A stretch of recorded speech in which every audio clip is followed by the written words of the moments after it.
They actually released a Borderlands mobile game. What? You guys have been going absolutely crazy telling me to talk about this, and yes, I am aware of it. I've been talking about it like mad on my Twitter. Yes, out of nowhere yesterday, a Borderlands mobile game dropped on the iOS store exclusive to US players in a regional test done by the developer, who is none other than Zynga Mobile. Now, before we go crazy and start all of these random theories, this is not a game that is made by Gearbox. So no, this isn't the reason Borderlands 4 hasn't been getting endgame content. This is actually a brand new game from Zynga, and it's also, I think, Natural Motion or Natural Vision is the actual developer who worked on this, and it's a fully fledged first-person Borderlands mobile game, which is crazy because I don't think we've had one since Borderlands Legends. I could be wrong, let me know about that in the comment section down below, but this is a full-on, maybe the first of its kind ever,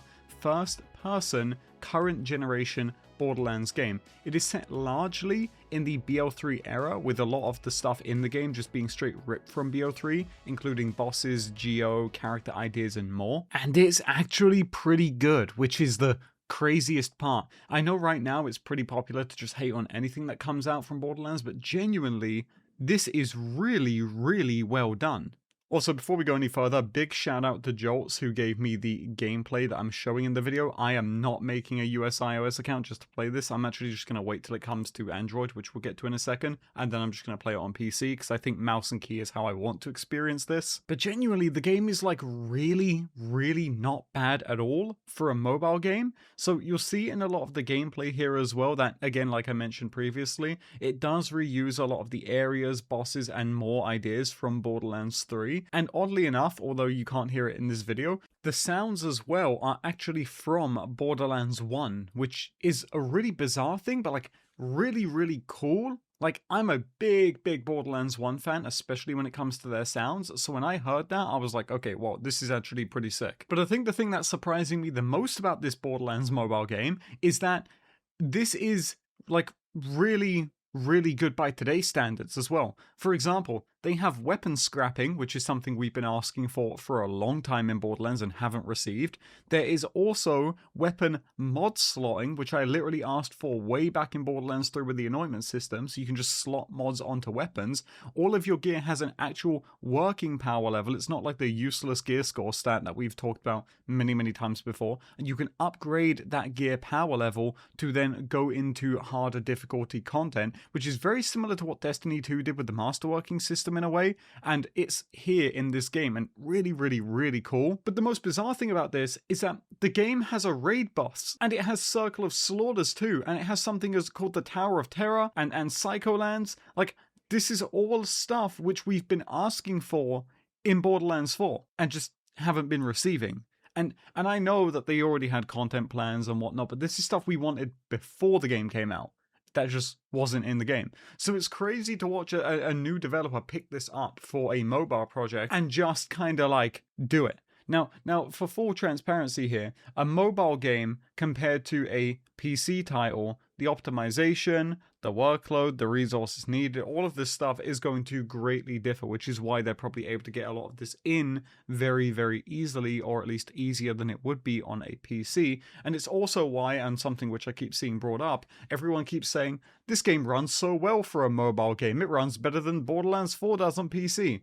It's important to note that that is just not how that works. This is a mobile game for a reason, and anybody who's ever touched game dev will tell you that the first thing they notice when they look at the game is that they have absolutely downshittified all of these textures to like 256, it looks like. And a lot of the models as well are much more low poly, and that does play a major part alone in optimization as most of the other things. But like, damn, the game is really fun looking, and I can't really shake that. And everybody that I've asked about this, whether it be, you know, friends or people on Twitter, just kind of agree. Like, everybody that has played this game, even people outside of the Borderlands community who just do mobile game coverage, are also saying just how good the game is. Now, as I mentioned a little bit ago, this isn't on Android yet, and there's a very good reason for that, and it's a situation that I want to talk about, which is that this game is just a regional test being done on iOS to gather feedback and just kind of run a larger global playtest on the game before it actually comes out. Now, as part of this, you would think, well, why didn't they advertise this ahead of time? What went on here? And this is a pretty interesting situation which I want to break down. So this game dropped yesterday with no prior announcement, no marketing, nothing. The news of this game releasing was broken by myself and a few other article outlets who just kind of noticed this thing was on the App Store, right? It's not something you can just go and readily find through a search. You have to go to Zynga's developer page and then you'll find it. And there's a good reason for this. And that reason is 2K had no idea this was going to happen. Or at least that's what I've been told. I've heard exclusively that this game dropping was something that 2K had no idea about, or at least for a large part, and it caught them off guard completely. Now, what's interesting about this is they did some damage control when Paul Tassi reached out for comment by saying that, this is a regional test being done by Zynga. We can't wait to see the feedback that comes out of this. But what's important to notice about their statement is that they don't actually say they were aware of this happening. And when this first came out, what Paul Tassi said was that this game was no accident. This didn't drop by accident. This was fully intentional.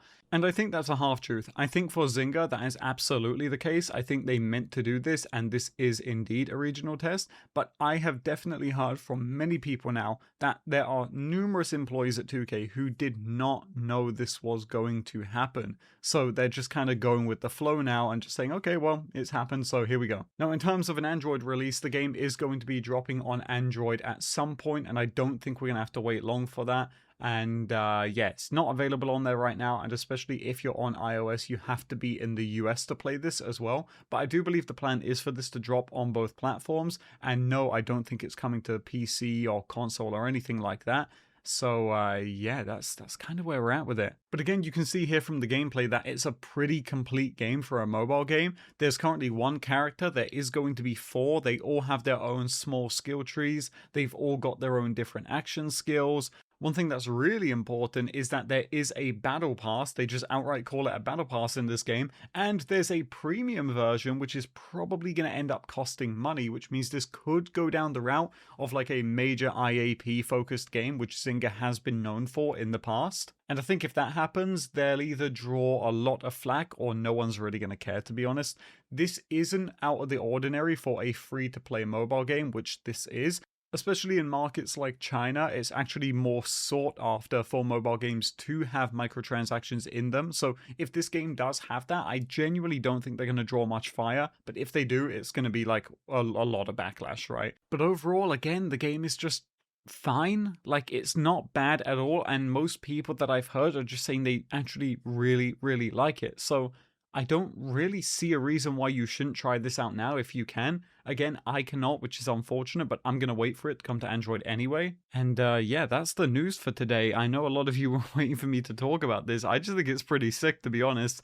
And I hope Gearbox look at this and go, okay, people really like what's in here. And they're considering adding it to Borderlands 4 as just overall quality of life. But to be honest, I doubt that's going to happen. But let me know what you guys think in the comment section down below if you've seen the game and or played it. And yeah, take it easy, everybody. Thank you for stopping by today. Just a really, really cool piece of good news to share. And I can't wait to play Borderlands Mobile when it comes out.